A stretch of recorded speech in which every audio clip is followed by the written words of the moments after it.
think wokeness is so destructive? Wokeness basically wants to make comedy illegal, which is not cool.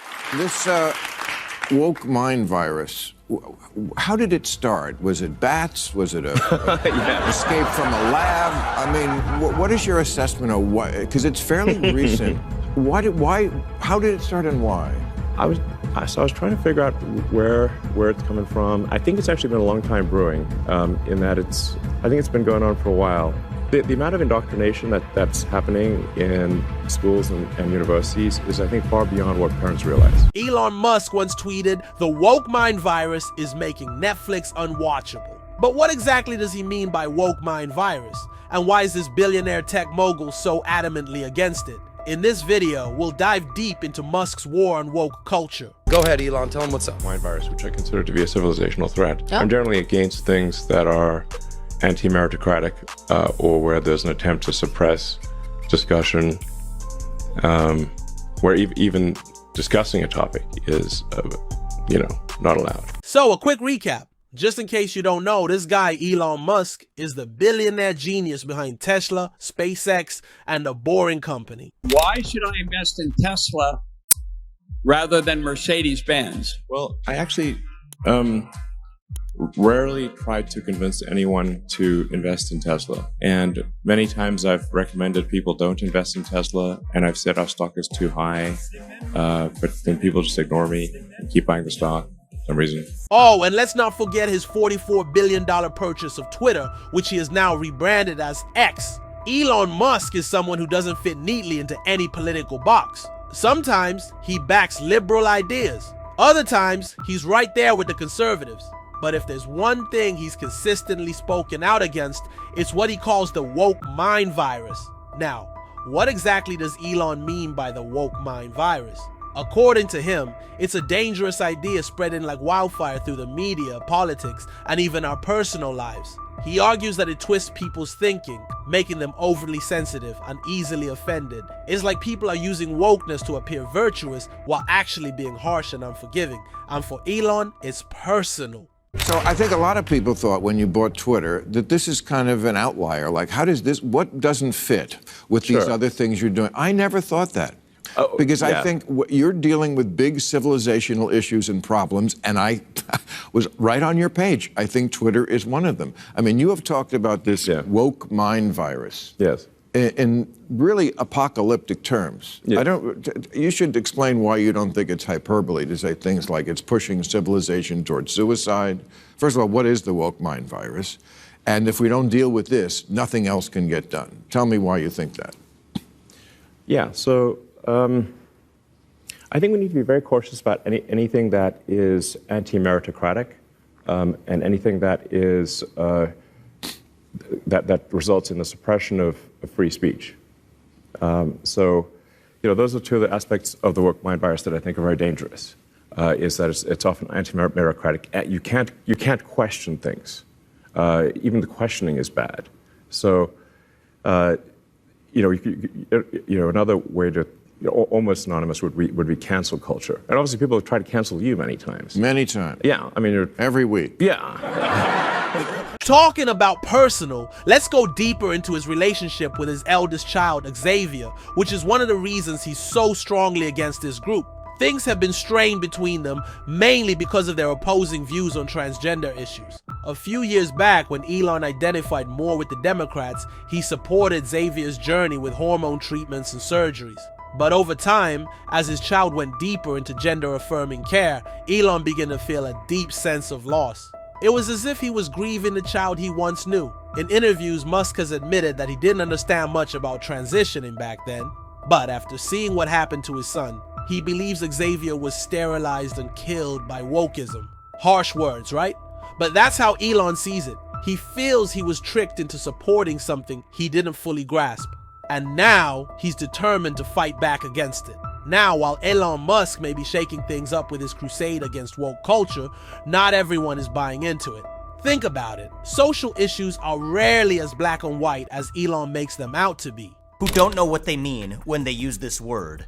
But that just gives an opportunity to the left to ridicule Republicans, when what we actually need to do as Republicans is to take the debate to their turf and win. So you don't know what woke means? Here's what it means. I'm going to define it in neutral terms that nobody can deny, okay? Being woke refers to waking up to invisible alleged societal injustices based on genetically inherited attributes: race, sex, and sexual orientation. And further, it creates a hierarchy based on these genetic attributes to say that you're either an oppressor or you're a member of an oppressed class, which creates these invisible relationships that creates a social hierarchy. And what they say is we need to turn that social hierarchy upside down, or at least even it out, by using any means necessary, not just through government, but even through the private sector, even through our schools, and even through our economy itself, including the use of quota systems based on race, gender, and sexual orientation to correct for those alleged societal injustices. That is what it means to be woke. That is what the woke movement is all about. Take it from American entrepreneur Vivek Ramaswamy. He points out that what Musk likes to label as woke is actually a much more nuanced attempt to tackle deeply rooted societal inequalities. In his words, being woke refers to waking up to invisible, alleged societal injustices based on genetically inherited attributes like race, sex, and sexual orientation. And he's not the only one who thinks that way. Many argue that Musk's constant railing against the so-called woke mind virus might be missing the bigger picture. Wokeness refers to having a sense of awareness of one's ethnic heritage and dignity, as well as maybe some of the past or present obstacles in society that would militate against those kinds of things. In one interview with Jordan Peterson, Musk didn't hold back. He straight up said that wokeism is ruining freedom and open discussions. He even claimed that it's destroying personal relationships, like the one he has with Xavier. This is why Musk is so adamant about his mission. He's seen firsthand how this ideology has affected his family, and now he's on a quest to take it down. It happened to one of my older boys, where I was essentially tricked into signing documents for one of my older boys, Xavier. And let's be real here, Elon Musk isn't just talking about taking down woke culture, he's all about action. Remember when he bought Twitter in 2022? Everyone thought it was just gonna be another rich guy running an app. But for Elon, it wasn't just a casual business investment, it was a full-on move to challenge what he views as the suffocating and toxic influence of wokeism. From the moment he took over Twitter, Musk made it clear that his goal was to transform it into a true hub, a space where people, regardless of their opinions or political stances, could speak their minds without the fear of being cancelled, shadow banned, or silenced by progressive, woke voices dominating the platform. Elon didn't waste time. He shook things up almost immediately. One of his most controversial moves was firing a significant portion of Twitter's workforce, particularly employees he believed were pushing the platform toward a progressively woke agenda. This move sent shockwaves through the tech world, drawing criticism from news outlets, former employees, and critics who argued he was making the workplace toxic and creating a culture of fear. Fighting the woke mind virus, which I consider to be a civilizational threat, to be political, then yes. So basically going into the battleground of politics. I mean, is there a part of you that regrets that? Yes, I don't know if this is necessarily sort of one candidate or another candidate, but it's I'm generally against things that are anti-meritocratic or where there's an attempt to suppress discussion, where even discussing a topic is, not allowed. The woke mind virus is communism rebranded. Elon is the kind of guy who stands by his beliefs even when the backlash is relentless. He's always been clear that social media platforms like Twitter shouldn't be promoting one particular viewpoint while suppressing others, especially when those opposing opinions come from those who don't align with the so-called woke ideology. For him, buying Twitter was a necessary step to take control of the narrative. In his eyes, woke culture stifles creativity, innovation, and the very progress that has driven humanity forward for centuries. Elon Musk is determined to ensure that doesn't happen on his watch. So, if you think Elon's just here to sit back and play it safe, think again. What percentage of your staff did you fire at Twitter? One of the great business stories of the year. I think we're about 20% of the original size. So 80% left. Yes. 80% are gone from the day you took over. That's correct, yes. So how do you run the company with only 20% of the staff? Turns out you don't need that many people to run Twitter. But 80%? That's a lot.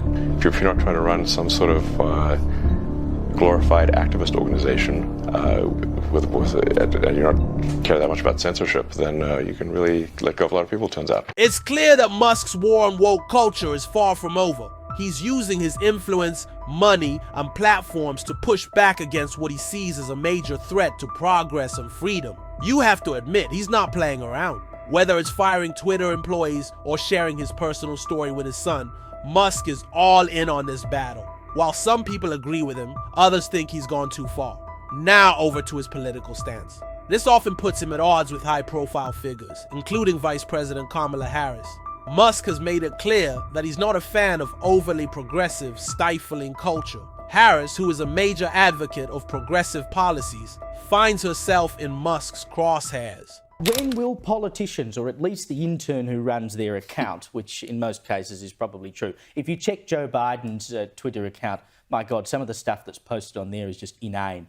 When will they learn that lying on this platform does not work anymore? One of the biggest areas where Musk and Harris differ is around identity politics, especially gender issues. Musk has expressed frustration with what he sees as extreme views surrounding gender identity that figures like Harris support. He believes these policies ignore family dynamics and personal freedoms, painting anyone who questions them as intolerant. Harris, on the other hand, represents the progressive side of politics that champions diversity and inclusion. But Musk sees her as pushing an agenda that labels dissenting voices as racist or sexist to silence opposition. And you know, we have to stay woke. Like, everybody needs to be woke. And you can talk about if you're the wokest or woker, but just stay more woke than less woke. Elon Musk uses the app to throw jabs at her, especially concerning her progressive policies. He's even shared memes and sarcastic comments aimed at Harris, poking fun at her stances and the progressive movement she represents. As for Trump, Musk has expressed support for some of his policies and praised his economic strategies. While he doesn't align with everything Trump stands for, Musk views him as less restricted by woke ideologies compared to other politicians. In fact, Musk has publicly criticized the Democratic Party for becoming too extreme, pushing him to align more with conservative figures like Trump, who prioritize economic growth over identity politics. You know what woke means? It means you're a loser. Everything woke. Everything woke. It's true. Everything woke turns to shit. Honestly, what we think is that for Elon, this isn't just political or social. It's deeply personal, especially considering what happened with his son. He sees woke culture as something that took his son away. So, whether you love him or hate him, he's already charged forward in his mission to crush the woke movement. Now, this begs the question, is he the bold defender of open dialogue, or simply wielding his wealth to push back on progressive ideals? The truth likely falls somewhere in the middle. But one thing is for sure, this clash is far from over, and its effects will shape conversations for years to come. Where do you stand on all of this?